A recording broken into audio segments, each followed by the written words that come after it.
Assalamualaikum warahmatullahi wabarakatuh. Hello guys, how are you? Apa kabar semuanya? I hope you are well. Saya berharap kalian baik-baik saja kan? Alhamdulillah kita berjumpa lagi di channel My Elitation. Dan sekarang kita sudah ada di lesson 7. Nah, masih ingat gak di lesson 6 kemarin kita belajar apa? Yup, di lesson 6 kita belajar tentang konjungsi. In order to, in order that, dan so that. Sebelum kita lanjut, seperti biasa ya guys, dukung channel ini dengan cara like dan subscribe ya.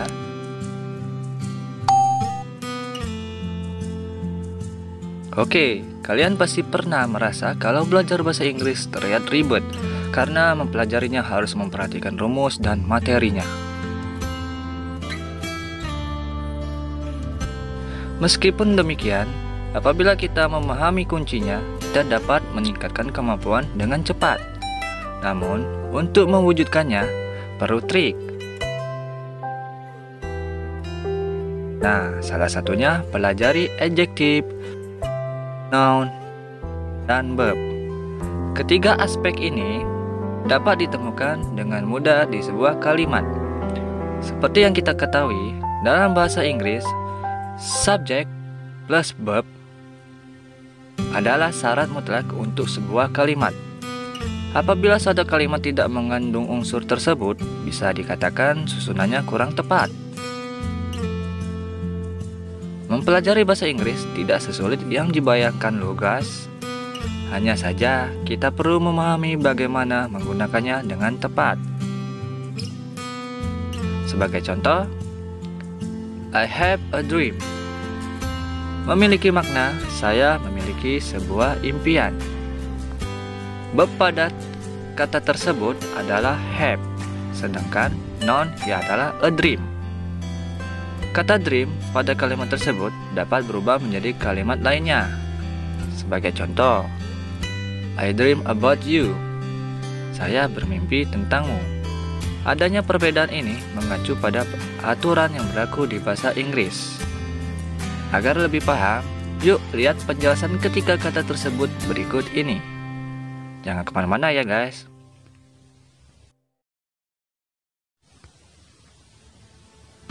Adjektif ialah kata sifat yang memiliki fungsi untuk menerangkan suatu kata ganti maupun kata benda di sebuah wacana. Ini termasuk dalam salah satu part of speech bahasa Inggris. Bentuk sederhana adjektif hanyalah berjumlah satu kata atau frase sehingga disebut adjective phrase.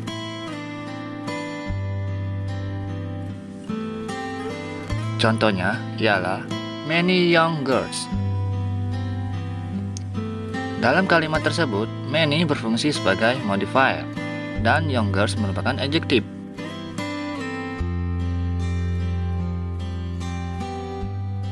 Apabila ditulis young girls saja, maka akan menimbulkan pertanyaan karena tidak spesifik jumlahnya.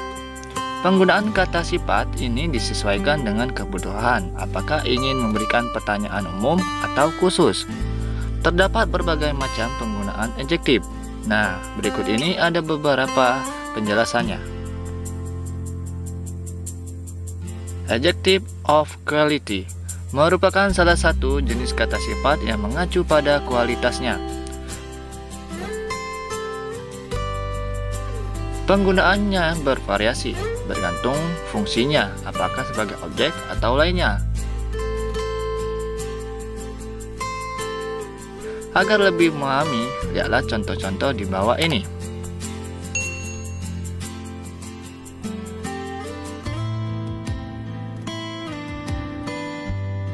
Kind yang bermakna baik ini menjelaskan girl. Kata benda yang ditulis setelah kata sifat karena dalam bahasa Inggris noun diletakkan paling akhir. Tentu aturan ini mengacu jika girl berfungsi sebagai objek. Adjective of quantity adalah kata sifat yang mengacu pada kuantitasnya. Di sini, adjektif dijelaskan begitu runtut dengan tujuan memberikan keterangan atau informasi. Terkadang, jumlahnya tidak spesifik, namun telah mewakili benda tersebut. Sebagai contoh, kata more dalam kalimat tersebut berarti tambahan gula karena subjek di wacana tersebut merasa mungkin kopinya kurang manis. Istilah tersebut tak hanya diucapkan untuk kata benda yang tak bisa dihitung, namun non-countable juga dapat digunakan. Numeric adjective ialah kata sifat yang mendeskripsikan benda dengan angka numerik. Dibandingkan dengan quantitative adjective, tipe ini jauh lebih spesifik sebab penyebutannya beserta angkanya. Berikut adalah contohnya.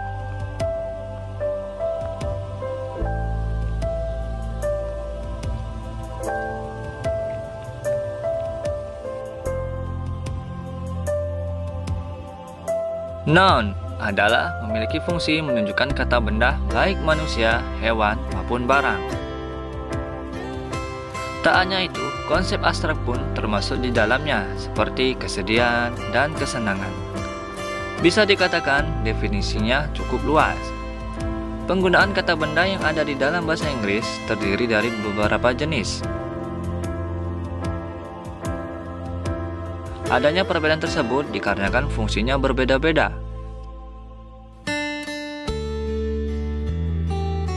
Sebagai contoh, how many eggs I eat a week? Berapa banyak telur yang saya makan dalam satu minggu? Dalam kalimat tersebut, eggs merupakan plural countable noun karena kata tersebut dapat dihitung. Noun terdiri beberapa jenis. Berikut ini adalah penjelasannya secara lengkap. Common noun ialah kata benda yang maknanya umum. Bagaimana cara menentukannya? Kata ini tidak bersifat spesifik dan umumnya dituliskan menggunakan huruf kecil. Itu adalah kebalikan dari proper noun. Berikut adalah contohnya.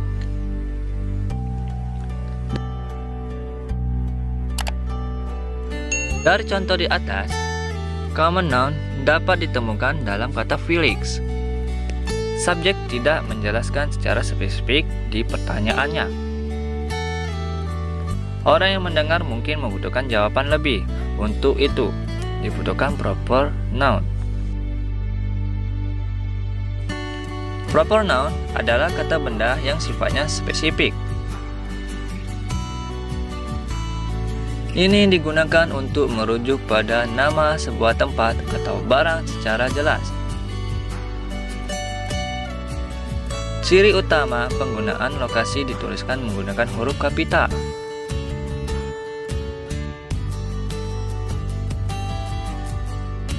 Berikut adalah contohnya.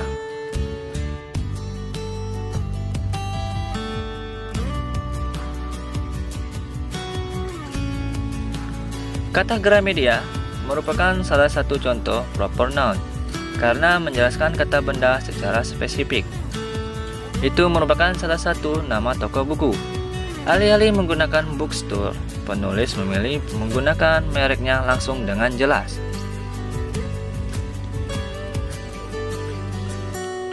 Kata benda terdiri dari dua jenis jika dibedakan dari perhitungannya, yakni countable noun and uncountable noun. Tipe pertama ini digunakan apabila Anda ingin menggunakan kalimat dengan noun yang dapat dihitung.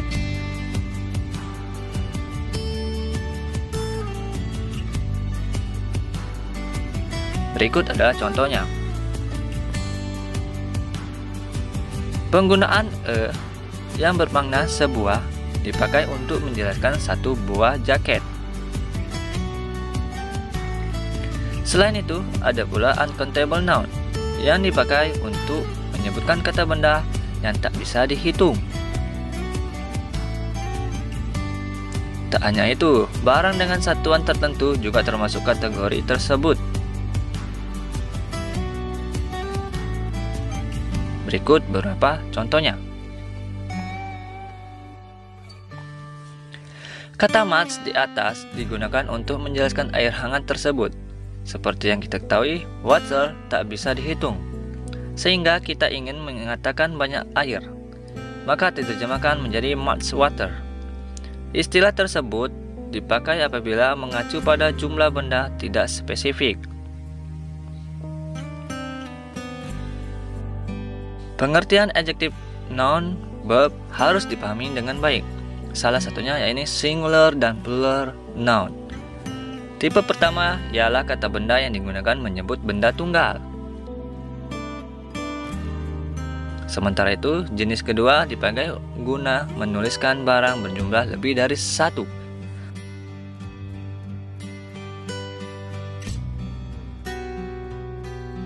Berikut di antaranya.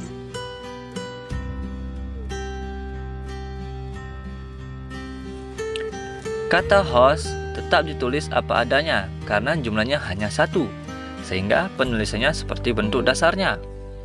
Sebelumnya, umumnya terdapat kata a, the, atau one untuk memperjelas keadaan benda tersebut. Sementara itu, apabila mengungkapkan barang yang berjumlah banyak, aturan sedikit berbeda.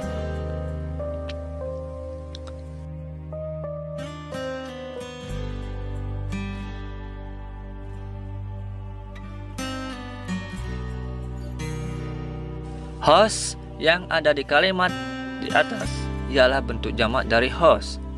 Namun, dalam bahasa Inggris, kata benda plural umumnya ditambahi s atau es. Namun, tidak semua kasus diberikan aturan tersebut. Terdapat beberapa kata yang memiliki pandanannya sendiri, semisal children untuk child. Collective noun adalah kata benda yang meskipun tidak menggunakan ses, kata tersebut tidak menggunakan ciri khas karena bentuk dasarnya sudah bermakna jamak.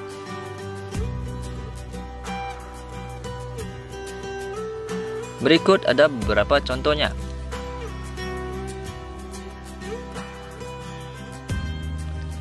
Kata people di kalimat tersebut berarti orang-orang. Ini merupakan jamak dari person. Tidak digunakan ses dikarenakan istilah tersebut telah memiliki aturan tersendiri. Hal itu senada dengan family yang bermakna banyak orang dalam sebuah keluarga.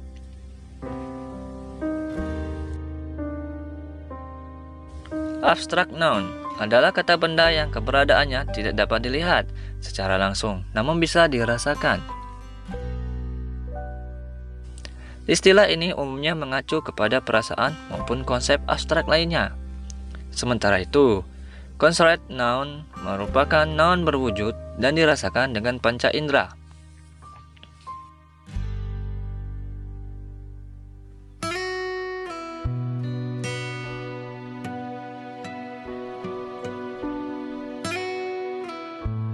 Kata perasaan di kalimat itu menggambarkan suatu perasaan yang mana tidak bisa dilihat secara kasat mata.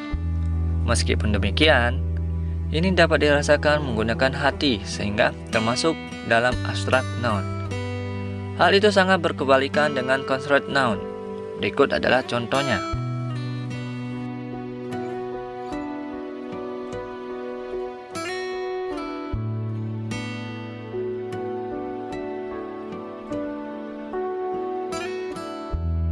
Ini merupakan salah satu unsur utama dalam sebuah kalimat. Berbeda dari bahasa Indonesia, tipe itu akan berubah wujudnya sesuai dengan waktu penggunaannya. Berikut adalah beberapa jenisnya. Kata kerja ada bervariasi, salah satunya bentuk pertama. Verb one ini digunakan untuk membuat simple present. Ciri utamanya yakni penggunaannya sama dengan kata dasarnya. Itu berlaku jika subjeknya I, they, we, dan you. Namun apabila subjek tersebut adalah she, he, it, maka akhirannya ditambah ses. Contohnya,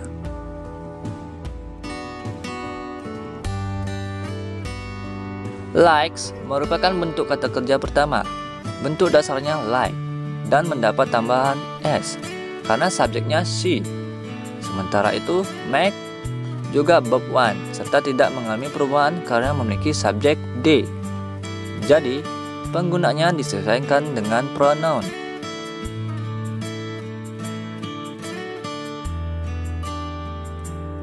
Bentuk kata kerja yang selanjutnya ialah verb to. Ini dilakukan apabila ingin mengungkapkan kejadian di masa lampau. Rumus penggunaannya yakni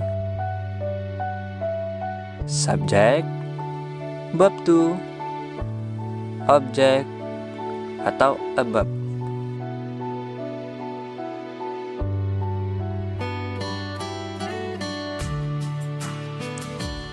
Bentuknya terdiri dari dua jenis, yakni irregular dan regular verb.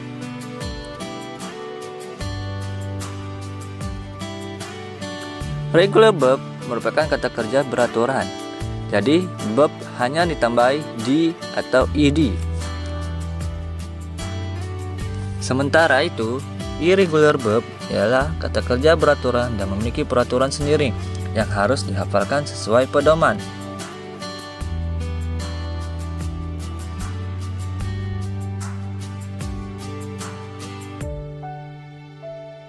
Berikut adalah contohnya.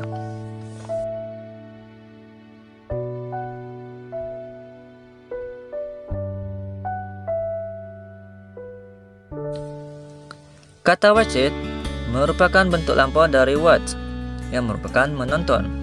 Istilah tersebut harus diubah ke verb to karena kalimat itu kejadian telah berlalu.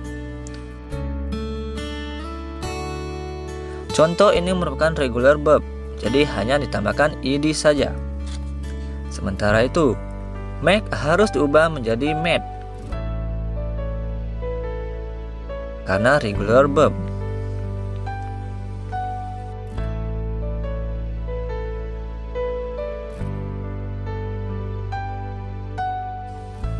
Tipe ini digunakan untuk membuat kalimat pasif atau perfect tense.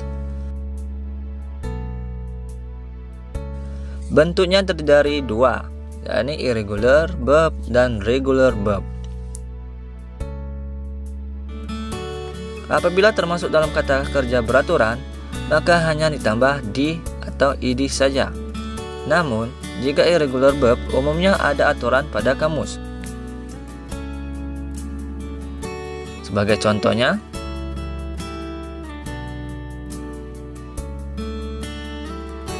kata enjoy yang ada di kalimat tersebut artinya menikmati dan berasal dari kata enjoy plus ed.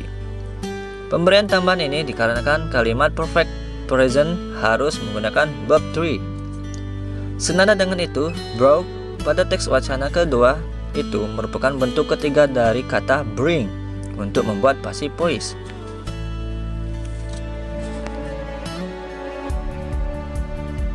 Bentuk kata kerja selanjutnya ialah bentuk verb ing. Tipe ini digunakan apabila Anda ingin menginformasikan pada momen sedang terjadi. Umumnya, sebelum verb tersebut digunakan terdapat kata kerja bantu atau to be, yakni am, is, atau are. Berikut adalah contohnya.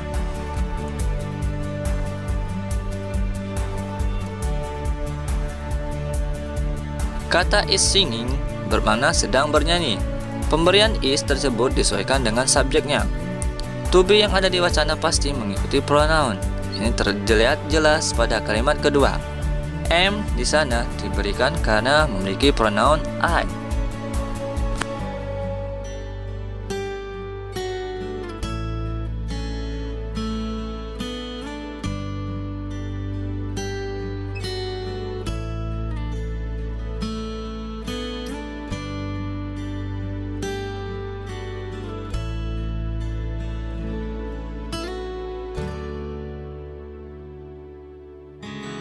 Bagaimana guys? Sudah paham pengertian adjektif, noun, dan verbnya? Yuk, apabila ingin menguasai bahasa Inggris secara baik, pastikan mempelajarinya semuanya. Tak hanya tahu definisi teorinya semata, namun pastikan juga sering memperhatikannya juga ya guys. Oke, video lesson 7-nya sampai di sini dulu ya guys. Kita akan berjumpa di lesson 8. Wabillahi taufiq wal hidayah. Wassalamualaikum warahmatullahi wabarakatuh. See you guys.